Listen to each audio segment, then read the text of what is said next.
Мен бастадым записьті.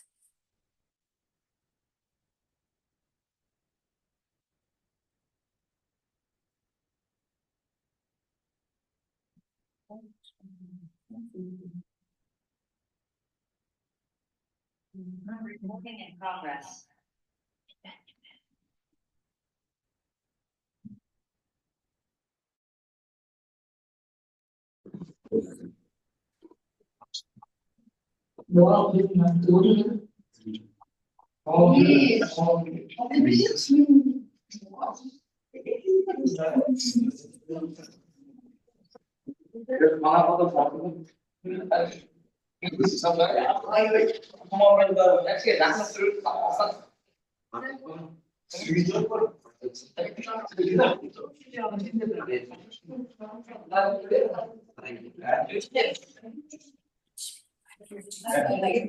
Сәлеметсіздер ме, әріптестер?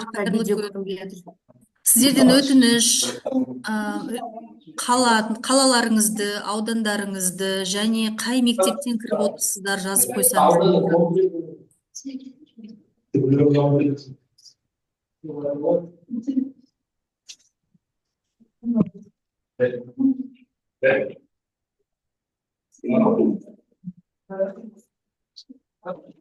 Балалар, кім әділет тапсырма берілді ғой? Біз жобаға әсер етеді бағаларын.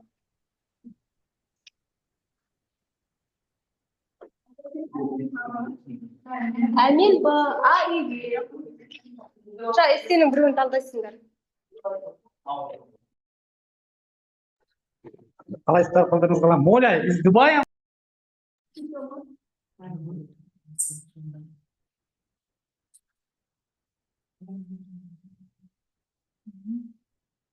Әріптестер, қазір мен.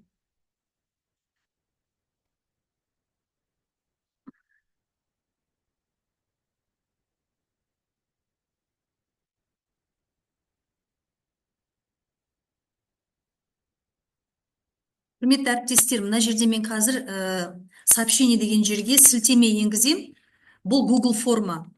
Бізді тыңдап болғаннан кейін, жаңа арасында тыңдап жатып, өздеріңіздің пікірлеріңізді сол формаға толтырып кетсеңіздер. Ссылканы жібердім, міне, 2 рет жіберіп қояйын Google формада. Ал енді бастай берейік. Әріптестер кіріп жатыр екен, міне.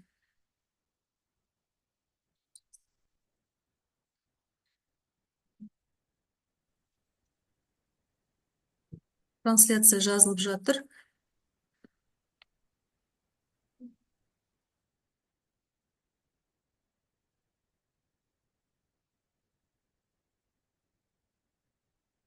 Әріптестер, слайд көрінді ғой сіздерге. Алматы қаласы, Медеу ауданы, Мәншүк Мәметов атындағы нөмір 28-ші мектеп лицейдің бүгін мұғалімдерінің авторлық бағдарлама бойынша тәжірибе тарату мақсатында бүгінгі конференция ұйымдастырылып отыр. Конференцияға қош келдіңіздер, әріптестер. Бүгін өздеріңізге қажетті ақпарат, пайдалы ақпарат алады деген сенімдеміз. Атсалысып отырыңыздар. Кіргендеріңізге көп-көп рахмет айтамыз. Ал әріптестеріме сәттілік тілеймін. Бүгін тек қана қазақ тілі мен әдебиет емес, ағылшын тілі мұғалімдері де өз тәжірибесімен бөліседі. Авторлық бағдарлама 2013 жылы Қазақстан Республикалық Білім және ғылым министрлігінің бекітілген таңдау курстары, қолданбалы курстар, үйірмелер және факультатив сабақтарға арналған нөмір 115-ші бұйрығы негізінде мемлекеттік стандартқа сай білім беретін пәндерге қосымша ретінде жүреді. Авторлық бағдарлама арнайы бекітілген талаптарға сай өзіндік жүйесі болу керек. Арнайы құжаттар тізімі бар, оқушының сұранысына сай білім қалыптастыруға бағытталады. Сонымен қатар оқушыға тыңдау құқығы беріледі. Көп жылғы еңбек өтілі бар тәжірибелі мұғалімдерге өз тәжірибесін таратуға, жемісін берген тиімді методикалары, әдіс тәсілдері болса, кітапша ретінде бастырып бөлісуге мүмкіндік беріп отыр. Авторлық бағдарлама мемлекет бекіткен стандарт негізін қамту қажет. Оқушы деңгейі мен оқу стандартын да бекіткен мақсатты негізге алу керек. Таңдау курстары мен қолданбалы курстар, үйірмелер немесе факультатив сабақтар оқушының сұранысы мен қажеттілігін қанағаттандыруы маңызды. Құрметті әріптестер, енді өзімнің авторлық бағдарламама тоқталайын. Мен Епекова Лаура Дәулетқызы, педагог зерттеуші, және әріптесім Болатхан Айдана Закарияқызы, педагог сарапшы. Біздің авторлық бағдарламамыздың тақырыбы оқушылардың функционалдық сауаттылығын дамыту болып табылады. Біздің авторлық бағдарламамыз биыл 4 ақпанда куәлігін алдық. Енді сіздермен тәжірибе алмасып отырмыз. Бағдарламамыздың мақсаты оқушылардың күнделікті өмірде кездесетін нақты жағдайларды шеше алу қабілетін дамыту, алған білімдерін практикада тиімді қолдануға үйрету арқылы олардың функционалдық сауаттылығын арттыру. Оқу үдерісінде сын тұрғысынан ойлау, ақпаратты талдау, түсіну және оны тиімді пайдалану дағдыларын қалыптастыру арқылы тұлғалық, әлеуметтік дамуына ықпал ету. Қысқаша міндеттеріне тоқталсақ, 4 тілдік дағдыны тыңдау, оқу, жазу, сөйлеу, дамыту, мәтінді түсініп ақпаратты талдауға үйрету, сөз саптау, ойды нақты жеткізу қабілетін қалыптастыру, қазақ тілінде еркін қарым-қатынас жасауға баулу, сыни ойлау мен шығармашылық қабілетті жетілдіру болып табылады. Енді біздің бағдарламамыздың өзектілігі оқушыларды өз заманына лайық азамат етіп тәрбиелеу мақсатында білім саласында жан-жақты кешенді жұмыстар атқарылуда. Бұлардың барлығы сайып келгенде заман талабына жауап бере алатын, бәсекеге қабілетті жеке тұлғаны дайындап шығаруды көздейді. Оқушының алған теориялық білімін іс жүзінде қолдана білуі, оның бәсекеге қабілеттілігінің бір көрсеткіші деп санауға болады. Оқушылардың функционалдық сауаттылығын арттыруға арналған тапсырмалардан күтілетін біз не күтеміз, нәтижелер? Бұл белсенділік артады, шығармашылық тұрғыда ойлайды, өмір бойы білім алуға деген дағдылар қалыптасып дамиды, сөздерді тіркестіріп айтуға, сөйлем құрауға машықтанып, күнделікті кездесетін сөздерді еш қиналыссыз айтуға дағдыланады. Енді біздің бағдарламамыздың жаңалығы қазақ тілінен функционалдық сауаттылығын арттыруды оқушылардың диалог, монолог, полилог құрастыру білуі және аудиожазбалармен, мәтінмен жұмыс жасату арқылы тыңдалым, оқылым дағдыларын дамыту, түрлі тақырыпқа дискуссия, дебат, тағы басқа ұйымдастыру нәтижесінде айтылым дағдыларын дамыту, әңгімелеу, сипаттау, пайымдау, мәтіндерін эссе жазғызуға қалыптастыру нәтижесінде жазылым дағдыларын дамыту да мәтіндер мен тапсырмаларды оқушылардың жас ерекшелігіне сай алып, курсты 5-11 сынып аралығында жүйемен оқытуға болады. Енді жаңа айтып кеттік, 4 тілдік дағдыны қалыптастыру, жүйелі сөйлеуге үйретеміз, тілдік қарым-қатынас жайлы ұғым түсінігі кеңейеді, өзін-өзі шығармашылық тұрғыдан жетілдіреді, сөздік қоры молаяды, оқырмандық мәдениеті қалыптасады, коммуникативтік құзыреттілік артады, алған білімдерін өмірде қолдана білуге талпынады. Ал енді қазір мен жалпы теориясын оқып кеттім. Енді қазір әріптесім Болатхан Айдана Закарияқызы сіздерге өз тәжірибесімен бөлісіп, практика жүзінде көрсетеді.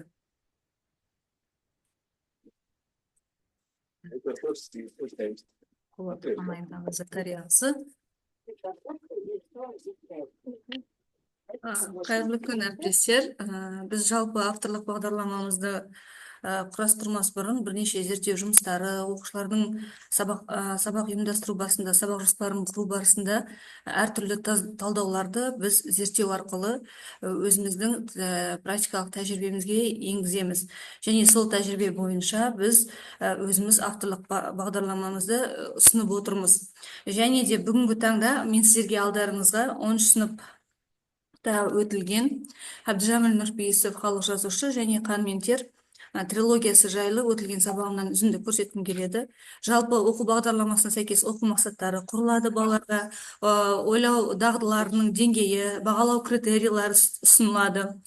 Және олмен ұсыныла отырып балаларға жаңағы тапсырмалар түрлері беріледі. Баланың бірінші функционалдық сауаттылығын дамыту үшін алдымен біздер жаңағы тыңдалым, оқылым, жазылым дағдылары бойынша жұмыс жасаймыз. Яғни менің бүгінгі сіздерге ұсынып отқан тапсырмам, ол балалар бірінші тыңдалым мәтінін тыңдайды. Тыңдалым мәтіні жалпылама қазақ тілі мен әдебиеті порталынан алынған. Бұл жерде міндетті түрде сілтеме енгізілу керек мұғалім сабақ жоспарына. Және ол 2 рет оқытылады. Оқыту тыңдалым уақыты белгіленеді. Және қосымша тілдік бағдарға байланысты тапсырманы да оқушыларға ұсынып отырамыз. Яғни осындай тапсырмаларды орындағаннан кейін, аталып өткен тапсырмаларды мұғалім нұсқаулығымен орындап өткеннен кейін оқушыларға мынандай жаңағы функционалдық сауаттылық дағдысын дамытуға арналған жағдаят Оқи бер. Мысалы, балықшылар Федорды Шодыр деп атайды. Шодыр қыстың ызғарлы бораны мен үскірік аязында балықшылардың теңізге баруға мәжбүрледі. Бірақ балықшылар ашуланды. Яғни осындай жағдаяттық сұрақты бере отырып, мен оқушыларға оқыдым, көтерілген мәселе жайлы біз тыңдалым мәтіні арқылы талқыладық, және бұның шешімін балалар өмірмен байланыстырып жауап берсе екен деген нәтиже күтіп отырмын жалпылама өзім. Бұл жерде мен сіздерге осы берілген жағдаят бойынша 2 оқушының, жалпылама 10-шы сынып оқушыларының жауаптарын тыңдауға тыңдауды ұсынамын. Мұқият тыңдасаңыздар.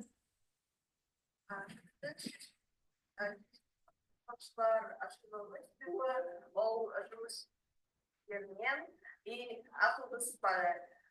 Балықшылардың орнына болсам, ашуланушы едім. Себебі қыстың күні балық аулау адам денсаулығы үшін қауіпті. Мен өмірде адамды мәжбүрлеуіне қарсымын. Адам әрқашан сақтау қажет деп санаймын. Өздеріңізге ұсынылған жауап жалпылама оқушының жауабы, 10-шы сынып оқушысының. Бұл жерде, яғни балаға жағдаяттық тапсырма берілген кезде менің жаңағы нұсқаулығым бойынша Шодырдың шешімі дұрыс па? Ол неліктен ашуланды? Балықшылардың орнында болсаң не істер едің деген сұрақтардың жауабын оқушы беріп отыр. Бұл жерде маған Нұрбаева Амираның сұраққа жауап бергендегі мәжбүрлеу деген сөзге өте баса назар аударғанды ұнады. Себебі мына жерде жұмысшылардың, яғни адамның құқығы бұзылып жатқандығы, оған ұнамайтындығын, жалпылама адам құқығы сақталатындығын ол жаңағы өмірмен байланыстыра отырып, өзінің келісетіндігін, келіспейтіндігін атап өтті сіздерге. Енді келесі оқушымыз ол Кондратов Андрей. Оның жауабын барлығымыз бірге тыңдап көрейік. Шодырдың шешімі дұрыс емес. Балықшылар ашулану себебі күнсіз болды. Балықшылардың орнында болсам мен де ашуланушы едім. Себебі үскірік аязда ауырып қалуым мүмкін. Яғни бала бұл жерде өзінің сұраққа жауап беру арқылы ашуланатындығын және үскірік аязды күні ауа райының қолайсыздығын айтқысы келіп отыр, және де ол үскірік аяздан суықтың себебінен өзінің жаңағы ауырып қалатындығын, адам денсаулығына зиян екенін жалпылама оқушы өмірмен байланыстыра отырып түсіндіріп берді деп айта аламын. Енді бұл тапсырмалар функционалдық сауаттылыққа байланысты, бұл сіздерге ұсынылған тек қана тыңдалым мәтіні бойынша бір ғана жағдаяттық тапсырманы мен сіздерге ұсынып отырмын. Ал біздің авторлық бағдарламамызда бірнеше тапсырма түрлері ұсынылған. Енді қорытындылай келетін болсақ, оқушылардың функционалдық сауаттылығын дамыту, қазақ тілін үйретудің маңызды аспектісі. Оқушылар тек грамматикалық ережелерді үйреніп қоймай, тілді шынайы өмірде қолдана алу қажет. Оған дәлел жаңағы оқушылар жауабы деп санаймын. Ол үшін коммуникативтік әдістерді, мәтінмен жұмыстарды, тыңдалым мен жазылым дағдыларын жетілдіру және жаңа технологияларды пайдалану керек. Осылайша оқушылардың қазақ тілінде еркін сөйлеп, ақпаратты дұрыс қабылдап, ойын сауатты жеткізе алатынына, яғни алуға үйрететін тапсырма түрлері көп болу керек деп біз өзіміз санап, осындай жұмыс түрлерін сіздерге ұсынып отырмыз. Рахмет, тыңдағандарыңызға назар салып. Келесі келесі әріптесіміз Жайлыбаева Ботагөз Зүтеповна, педагог шебер. Эссе жазу дағдылары деп аталады. Дұрыс деп. Сәлеметсіздер ме, әріптестер? Біздің вебинарымызға қош келдіңіздер. Мен Алматы қаласы Медеу ауданы 28 мектеп лицейде 3-ші жыл жұмыс істеп жатырмын. 2022 жылы біз әріптесіміз Гүлнұр Алпысбаевна екеуміз эссе жазып үйренейік деген тақырыпқа авторлық бағдарлама жазған болатынбыз. Сол 2022 жылдан бері қаланың 30-дан астам мектептерінде осы авторлық бағдарлама қазіргі кезге шейін қолданыста жүр. Енді сіздер білесіздер, эссе дегеніміз қазір в тренде деп айтсақ болады. Сондықтан эссе туралы бірінші түсінік кішкене айтып жіберейін. Бірінші жоспар, сіздердің алдарыңызда экранда жоспар тұр. Осы жоспар бойынша біз қазір қысқаша сізге ұсынамын. Осының эссе туралы. Енді қазіргі эссе жанры қазіргі заманда іскерлік қарым-қатынас жасаудың, табысқа қол жеткізу үшін, өз жаңалығын жүзеге асыру үшін, басқа адамдардың ой пікіріне көзқарасын білдіру үшін ең негізгі жазу түрі болып қалыптасып отыр. ЮНЕСКО-ның шешімі бойынша әлемдегі ең сауатты адам берілген тақырыпқа 500 сөзден астам көлемде өз ойын әдеби тілмен бере білсе, сол адам сауатты деп есептеледі екен. Енді эссенің мақсаты, эссені біз қандай мақсатта жазғызамыз? Эссе жазушының өзіндік көзқарасын, сыни ойын жетілдіру, ұстанымын дәлелді бекіту үшін ақпаратты қарулану, тақырыпты ашуда метатанымдық білігін тиімді қолдану, шығармашылық қабілетін шыңдау, ой жүйелігін реттеу, жазу тәсілдерін таңдай білу, жазу стилін сақтау, сөз оралымдарын тиімді қолдану, сөздік қорының байлығын дамыту, талдау жұмыстарында қажетті термин сөздерді қолдану. Енді эссе жазу тәртібіне тоқталатын болсақ, бәріңіз де білесіздер, әдетте эссе бұл 3 қадамнан тұрады: кіріспе, негізгі бөлім және қорытынды. Кіріспе бөлімде мәселенің тұжырымдамасы және оның маңызы, риторикалық сұрақ, дәйек сөз және тағы басқа болуы мүмкін. Эссе жазу тәртібіне келетін болсақ, негізгі бөлім енді эссенің ең көлемді бөлігі, ол әрқайсында 3 бөлім болатын бірнеше тармақшалардан тұрады. Бірінші тезис, дәлелді пікір, дәлелдеу және тұжырым. Оқушыларды эссе жазуға үйрету үшін еркін тақырыптан бастағанымыз жөн. Эсседе ең басты тезистік пікір болу керек. Тақырып туралы не білесің, не ойлайсың, осы туралы жазғанда тезистік пікір шықты. Әрбір ұсынылған ақпаратқа дәлелдер мен мысалдар жазылуы тиіс. Бұл негізгі бөлімді құрайды. Ал қорытындыда негізгі бөлімде ұсынылған және әр тезис бойынша тоқталған барлық тұжырымдар біріктіріледі. Ал оқырман берілген дәлелдер негізінде қисынды қорытындыға келу керек. Соңында қорытынды шешім жасалады. Енді эссенің ерекшеліктеріне қарайтын болсақ, дұрыс жазылатын эссе кәдімгі шығарма жазудан әрине ерекшеленеді. Оның ерекшеліктерінің бірі қарама-қайшылықты болуы. Қысқа фразаларды ұзын сөз тіркестермен кезектесіп қолданамыз. Күрделі және түсінікті сөздерді қолданбаймыз. Мүмкіндігінше жалпы сөйлемдер аз қолданамыз. Әзілді өте мұқият қолданған жөн, өйткені бұл оқырманның ашуын келтіруі мүмкін. Жеке тәжірибе, естеліктер мен әсерлерді көрсету, өз көзқарасында және оқырманның сенімін растаудың тамаша тәсілі. Тақырыптың және негізгі идеяны ұстаныңыз, одан ауытқымауыңыз керек, қажетсіз мәліметтерді сипаттамаймыз. Жазып болған соң қайтадан оқып шығамыз. Эссенің түрлерін яғни білесіздер: сипаттамалық, аргументтік, дәлелдеме, әдеби, анықтамалық, хабарламалық. Енді кішкене аргументтік эссеге тоқталатын болса, бұл эссенің түрі белгілі бір мәселе жөніндегі пікірмен қосылатындығы немесе қарсы екендігі жөніндегі автордың өз пікірін білдіру мақсатында жазылады. Мұндағы автордың негізгі ұстанымы оқырманды өз ойының дұрыс екендігіне иландыру болып табылады. Ал аргументтер нақты сенім дәлелдер арқылы беру оқырманға автор ойының не себепті дұрыс екендігіне түсінуге мүмкіндік береді. Осыған байланысты аргументтік эссені жазу негізінде оқушы өзінің ойын нақты және дәлелді жеткізе алуға дағдыланады. Аргументтік эссеге арналған тақырыптар, мысал ретінде мынандай тақырыптарды алуға болады: әсер қатарына қабылдану ерікті түрде болуы тиіс, немесе жоғарғы оқу орындарына қабылдау үшін ұлттық бірыңғай тест жүйесі тиімді деген тақырыптарды алып, осы аргументтік эссе жазуға болады. Өйткені бұл тақырыптар қазір соңғы кезде жиі көтерілетін тақырыптар болып тұр. Жақсы. Келесі әріптесім. Енді келесі әріптесім Гүлнұр Алпысбаевна практикалық жағынан сізге кішкене мәлімет береді.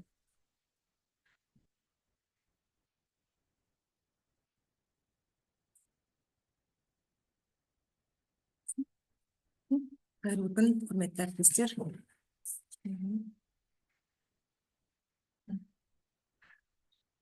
Менің аты жөнім Қайыпова Гүлнұр Алпысбаевна, Алматы қаласы Медеу ауданы Мәншүк Мәметова атындағы номер 20 мектеп-лицейдің қазақ тілі мен әдебиет пәні мұғалімімін, педагог зерттеуші. Жаңа айтып өткенде, әріптесім Ботагөз Утеповнамен бірге 2022 жылы жазылған эссе жазып үйренейік тақырыбындағы авторлық бағдарлама бойынша тәжірибе таратқым келіп отыр. Жалпы тәжірибе таратпас бұрын біз алдымен эссе туралы көп ізденіп, Ботагөз Утеповна екеуміз курстар оқыдық, мінекей алдарыңызда куәлігіміз қалада білім көтеру институты бекітіп берген.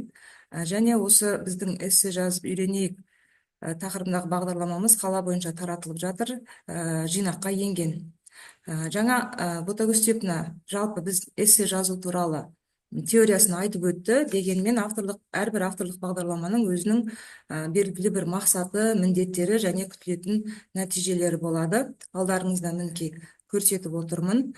Енді оның бәрін жекелеп оқымай-ақ қояйын. Күтілетін нәтижесі де бар. Мен көбірек осы эссе жазудағы практикалық, тәжірибелік жағына тоқталғым келіп жатыр. Теорияны бәріміз білеміз, қазір интернеттің жақсы дамыған заманы, кез келген жерден оқып үйрене аламыз. Енді жаңағыдай айтып өтетін болсақ, эссенің неше түрі бар, бірақ оны қалай оқушыға береміз. Жалпы егер бұлай алатын болсақ, эссенің кіріспе бөлімі 30%-дан тұру керек. Негізгі бөлімі 60%-дан тұрады. Қорытынды бөлімі 10%-дан тұрады. Оны сіздер өте жақсы білесіздер. Бүгінгі тәжірибе таратуға шыққандағы мақсатым эссе жазудың тиімді жолдарын тәжірибеде көрсету арқылы білім алушылардың оқу мен жазу сауаттылықтарын арттыруға ықпал ету, әдістемелік қолдау көрсету мақсатында шығып отырмын. Алдарыңызда жаңа Ботагөз Утеповна басын айтып кетті, аргументтік эссе. Мына жерде аргументтік эссе туралы ақпарат берілген, қай кезде қалай жазу керек, қай жерде қандай пікірді ұстану керек деген сияқты. Сонымен бірге біз көбінде оқу бағдарламасында аргументтік эссе және дискуссивті эссе көбірек оқушыларға жазғызамыз. Мен енді өз тәжірибемде эссе жазғызуда жоғарғы сынып оқушыларына көбірек эссенің құрылымдық картасы арқылы жазғызамын. Мынандай карта әр баланың қолына компьютердан шығарып берсек, осыған қарай түсіндіріп, айтып өтсек, оқушылар бұны өте жақсы қолданады. Менің өз тәжірибемде өте жақсы іске асып жатқан жұмыстардың бірі. Эссе жалпы құрылымы бойынша жаңа Ботагөз Утеповна әріптесім өте жақсы түсіндіріп өтті, бірақ біз енді оны қалай қолданып жүрміз? Біз эссе десек, оқушыларға толығымен жазғызып жатамыз. Кейде ол оқушының түсінбеуіне алып келіп соғып жатады. Біздің мектебіміз орыс тілді болғандықтан, мен өз тәжірибемде эсселерді бөліп қарастыруға көбірек көңіл аударатынмын. Мақсатына, содан кейін кіріспе бөліміне, негізгі бөліміне, қорытынды бөліміне көбірек көңіл аударып, оларды бөлетін болдым. Қалай бөлек десеңіздер, мысалы үшін алдарыңызда әскер қатарына қабылдану ерікті түрде болуы тиіс деген тақырыпқа тапсырма бергенде оқушыларға айтамын, осы тақырыпқа қолдаушы сөйлемдер жаз және қарсы сөйлемдер жаз. Оқушылар соны жазып келеді, оны жинақтап қойамыз. Келесі күні сондай тақырыпты тағы да қолданып кіріспе бөлім жазамыз. Не болмаса қорытынды бөлім жазамыз. Солай біз кейде бір эссені бірнеше сабақта жазып жинақтаймыз. Кейін соған қарап ол үлгі ретінде оқушылар ары қарай соны жалғастырып жазатын болады. Тағы да бір тапсырмалар беріледі, жаттығу бойынша берілген кезде. Мынандай тақырыптар берілді. Бұл эссенің қай түріне келіп тұр? Бұл эссеге біз аргументті эссе жазамыз ба, әлде эссе жазамыз ба? Деген сияқты балалар өздері реттеп бөліп отыратын болады. Сондай-ақ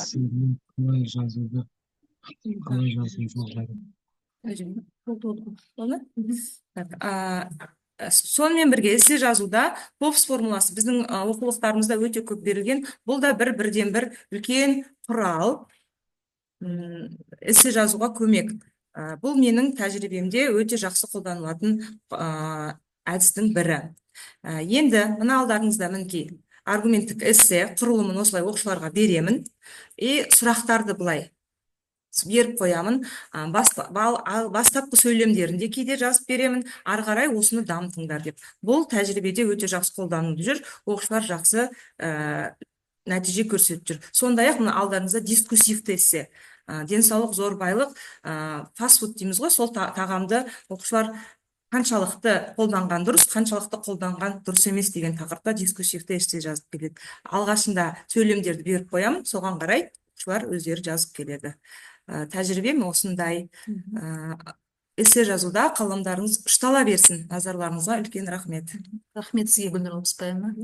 Келесі спикеріміз, әріптесіміз Абдуанова Мадина Оразбекқызы.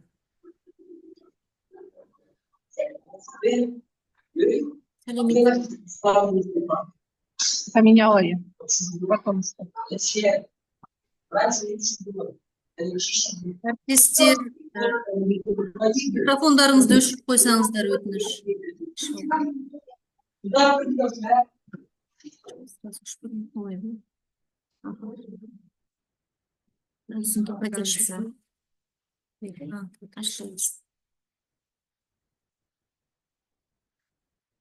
Қай жерге кірісі? Осыған біз. Поделись.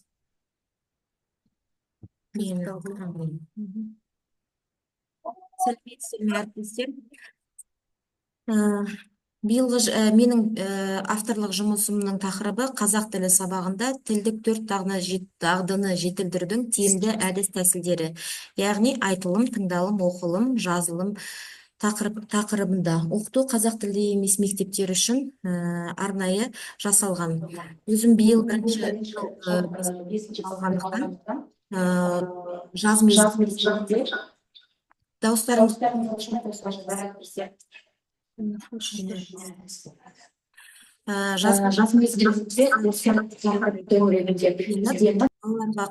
балалардың осы орыс тілді балалардың тілдерін жаттықтырып, қазақ тілінде анық сөйлеуіне машықтандыру, үйрету мақсатында осы тақырыпты көп іздендім. Және де осы тақырыпта қалай жылжытушы еді? Болды. Қалалық әдіскерлер кабинетінде мақұлданып бекітіліп, осы тақырыпты осы 2024-25 оқу жылдарында 1 қыркүйектен бастап қолданып келемін. Және де осы тақырыпта өзімнің тәжірибе тарату конференциясында сөзімді бастап отырмын. Қазіргі білім беру жүйесінде оқушылардың функционалдық сауаттылығын дамыту бірінші кезекте тұрған мәселе. Бұл мақсатқа жету үшін әр пән мұғалімі өз саласында оқытудың тиімді жолдарын іздестіруде. Қазақ тілі ұлттың рухани өзегі ғана емес, сонымен қатар Қазақстанда тұратын әрбір азамат үшін қажетті коммуникациялық құрал. Әсіресе қазақ тілі ана тілі емес, өзге тілді оқушылар үшін бұл пәннің мазмұны мен оқыту әдістері аса маңызды рөл атқарады. Тілді меңгерудің 4 тірегі тыңдалым, айтылым, оқылым, жазылым оқушының тілдік құзыреттілігін қалыптастырады. Бұл дағдыларды бір-бірімен байланыста жүйелі әрі кезең-кезеңмен дамыту мұғалімнің кәсіби шеберлігіне байланысты. Авторлық жұмысымда қазақ тілі сабағын қазақ тілі мен әдебиеті пәні бойынша 34 сағатқа бөлінген, аптасына 1 сағаттан, және де осы бағдарлама бойынша және кітап бойынша жасалған 5 бөлімнен тұрады. Және де осы қазіргі таңдағы көптеген платформалар қатыстырылып жасалған. Авторлық бағдарламамда, яғни КМЖ үлгісінде, қысқа мерзімді сабақ жоспары үлгісінде жасалған. Бұл жерде көбінесе мен балалардың қызығушылығын арттыру үшін QR-кодтар мен тапсырмаларды беріп отырдым. Өйткені балалар қазіргі заманда барлығы телефонмен байланысты, балалардың өмірінің барлығы. Сол себепті де 5-10 минутын кез келген 4 тілдік дағдының кез келген тапсырмасын осы QR-кодпен өздерінің телефондары арқылы орындап отырады. Және де мына өзімнің күнделікті қолданып жүрген сабақтарымнан үзінді ретінде суреттерді қоя отырып, тыңдалым дағдысының жетілдіру әдістерінің өзімнің сабағымда және осы қысқа мерзімді жоспарда қолданып жүрген әдістерге кішкене тоқтала өте кетейін. Көбінесе тыңдалым бойынша аудио мәтіндер, шын және жалған әдісі, тыңда тап, бейне материалдар арқылы тыңдалым жүргізу, айтылым дағдысын жетілдіру әдістері, яғни көбінесе тиімді әдістер диалог құрастыру, сиқырлы микрофон әдісі, суретпен жұмыс, кім шапшаң ойынын қолданып жүрміз. Оқылым дағдысын жетілдіру әдістерінде көбінесе қолданатынымыз балалардың қызыға ойнайтын сабақта қолданатыны ол топтастыру, Вен диаграммасы, мәтін бөліктерін сәйкестендіру және де инсерт стратегиясын 5-ші сыныптың балалары өте жақсы қолданады. Жазылым дағдысын жетілдіру әдістерінде көбінесе сөйлемді жалғастыр, жартысын беріп, оны жалғастырту.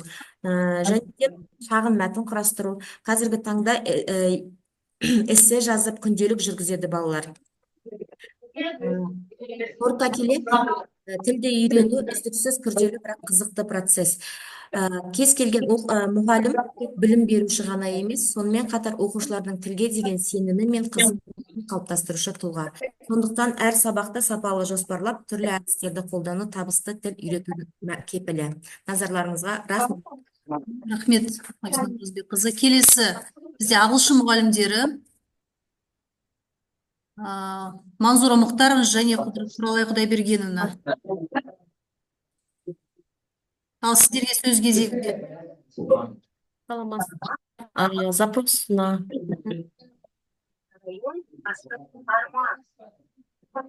Слайд, где сначала. Так. Не писал свой. На. Я не писала, я писала. Құралай Құдайбергеновна, сіздер 5 Да. 10 минут. Мен 5 минут. Манзура Мухтаровна 5 минут. Так, там звук. У кого-то звук можно убрать? Добрый день, уважаемые коллеги. Я рада предоставить вам элективный курс по английскому языку для 9 и 11 классов, разработанный совместно с моей коллегой Манзурой Мухтаровной. Наша совместная работа посвящена важной и актуальной теме искусства эссе как форма самовыражения, то есть искусство мыслить, писать. В рамках этого курса мы исследуем эссе не просто как учебное задание, а как мощный инструмент для выражения собственной мысли, критического мышления и совершенствования навыков письма.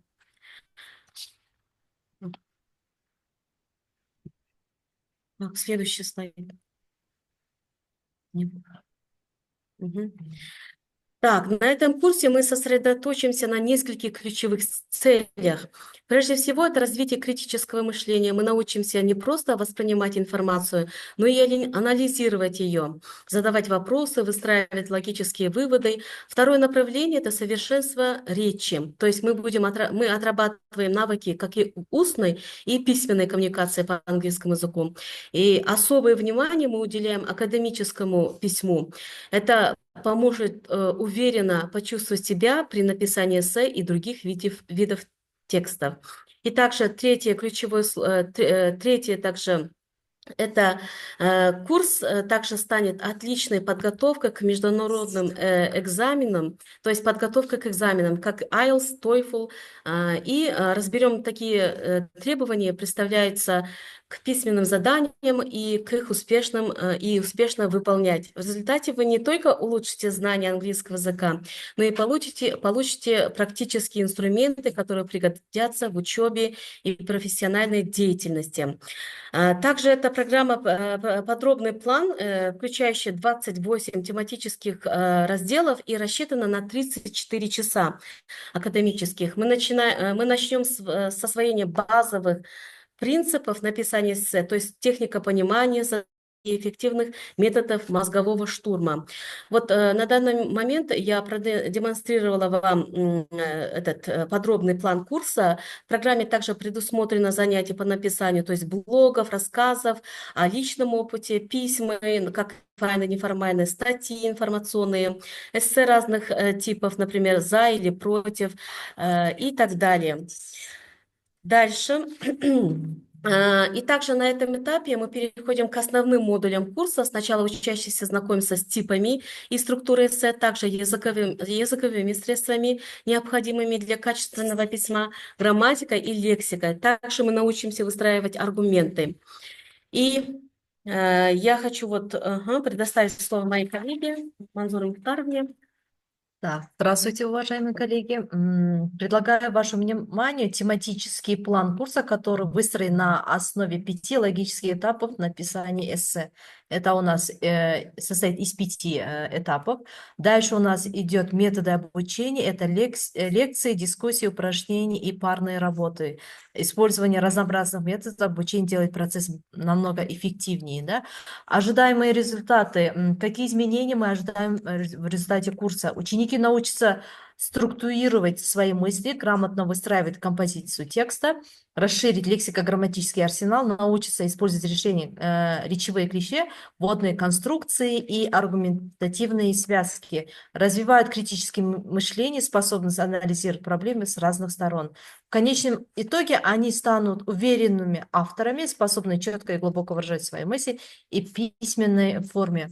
Один из видов работы – это по карте, они составляют рассказ. Дальше очень много разных ресурсов, материалов в интернете. И в заключение хочу добавить, в завершение, что эссе – это не просто школьный жанр, это важный инструмент развития личности, способ научиться ребенка думать, анализировать и выражать себя. Через эссе мы воспитываем не только грамотного автора, но и ответственного, мыслящего человека, готового к жизни в информационно насыщенном мире. Спасибо за внимание. Будем рады обменяться опытом. Рахмет, әріптестер. Бүгінгі міне спикерлеріміз барлығы өз сөзін айтты. Ал енді әріптестер, сұрақтарыңыз бар ма? Болса пікірлеріңізді айтып кетіңіздер осында. Бір санаулы ғана минуттарымыз қалды. Болмаса өз пікірлеріңізді астына жазып, Google формаға толтырып кетулеріңізді сұраймын. Мына нелерден шығып кетіңізші, өтініш слайдтарыңыздан. Рахмет. Сұрақтарыңыз бар ма? Сұрақтарыңыз қойсаңыздар. Видеоларыңызды қоссаңыздар, бір сурет жасап алсам.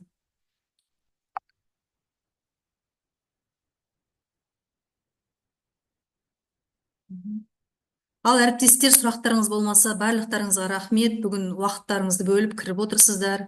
Барлықтарыңызға жұмыстарыңызға сәттілік тілеймін. Сау болыңыздар.